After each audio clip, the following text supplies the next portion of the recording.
Hi again. Thank you so much for your encouragement as we almost come to the end of this series where we've been talking about seeing women through the lens of God and looking at women in the Bible to just see their view and how God viewed them and what they thought and what God thought. And we see a lot of women who are influenced by themselves to act, and the results we also see a lot of women who were influenced by God, and we see the result of that. My name is Purity, if you're here for the very first time, and I thank God for this opportunity to be able to share. We thank God. Today we have a very, very sad story that ends up as a beautiful, beautiful story. And the woman in focus today is a woman called Tabitha. This story comes from the book of Acts, from chapter 9, verse 36 to 43. Just in case you've not heard the story before, allow me to read. Acts chapter 9 from verse 36 to 43 goes like this. At Joppa, there was a certain disciple named Tabitha, which is translated Dorcas. This woman was full of good works and charitable deeds, which she did.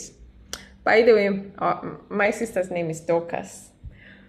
This woman was full of good works and charitable deeds, which she did. But it happened in those days that she became sick and died. When they had washed her, they laid her in an upper room. And since Lydda was near Joppa, and the disciples had heard that Peter was there, they sent 2 men to him, imploring him not to delay in coming to them. Then Peter arose and went with them.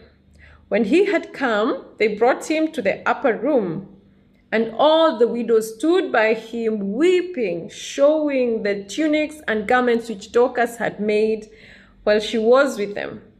But Peter put them all out and knelt down and prayed. And turning to the body, he said, "Tabitha, arise." And she opened her eyes. And when she saw Peter, she sat up. Then he gave her his hand and lifted her up. And when he had called the saints and widows, he presented her alive. And it became known throughout all Joppa, and many believed on the Lord. So it was that he stayed many days in Joppa with Simon, a tanner. Yeah, this is a very beautiful story. Beautiful because of the kind of impact that this girl called Tabitha had on the women that she was serving.